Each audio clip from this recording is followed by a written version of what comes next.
There was a time when the problem was everywhere, but the response felt nowhere.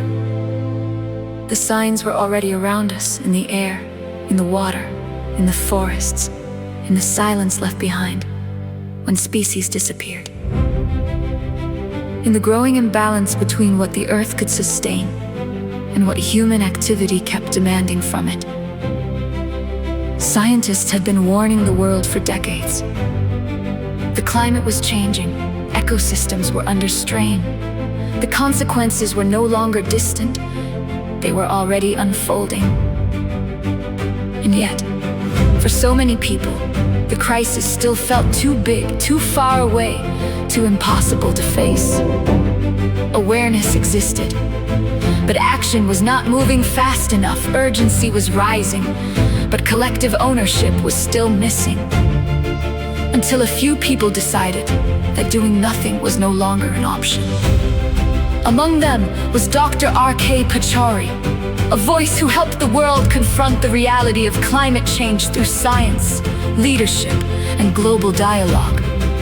And alongside that legacy stood Dr. Ash Pachauri, carrying forward not only the urgency of the crisis, but the belief that solutions must live in people, not only in policy. Together, they saw something clearly. The world did not need more silence. It needed participation, courage, and connection. And above all, it needed young people to see themselves not as spectators of the future, but as co-creators of it. So, on Earth Day 2016, that belief took shape, not just as an organization, not just as a campaign, but as an idea.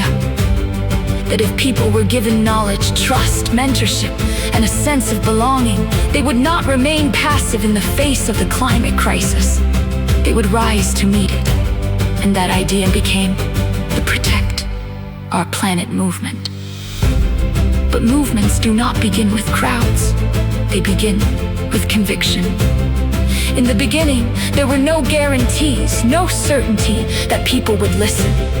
But the message would spread that a different future could actually be built. There were only conversations, small rooms, long journeys, workshops, questions, doubts, and the steady work of showing up again and again. Because building a movement is not a single moment. It is repetition, patience, and the willingness to begin before the world is ready to engage. The early path was not easy.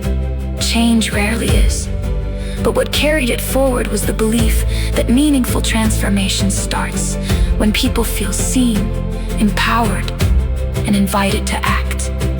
And little by little, that belief began to travel. And slowly, one voice became many, one action became a habit, and a thought became a movement. What began as conviction began to gather people, young people, mentors, teachers, researchers, creators, communities. People from different places, backgrounds, and generations, drawn together by one shared understanding that protecting our planet is not someone else's responsibility. It is all of ours. What followed was not only participation, but transformation. Workshops became networks, ideas became initiatives, concern became climate action.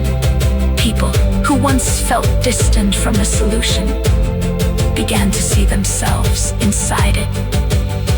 And across countries, communities, and conversations, the movement kept growing. Not because it belonged to a few, but because it was carried by many. And now, nearly 10 years later, the journey is not complete because the mission never was.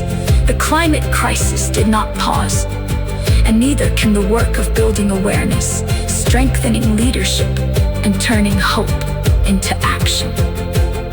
But something powerful has changed. More people now know that they are not powerless. More young people know that their voices matter. More communities know that action can begin where they are, with what they have together. That That is how momentum survives. Not through one event, not through one speech, nor one generation, but through a living chain of people who choose to care, choose to act, and to bring others with them. The next 10 years are not about looking back at what was built. They're about what we choose to build now. Because this movement was never meant to belong to only its founders. It was meant to belong to everyone who believes that another future is still possible.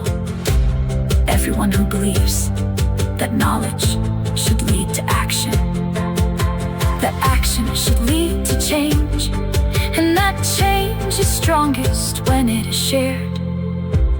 This is not just the story of where pop movement began. It is the story of what happens when conviction becomes community, and community becomes movement. So wherever you are, whatever your story, whatever change you dream of making, this movement has room for you. Because the future is not written by a few. It is shaped by all.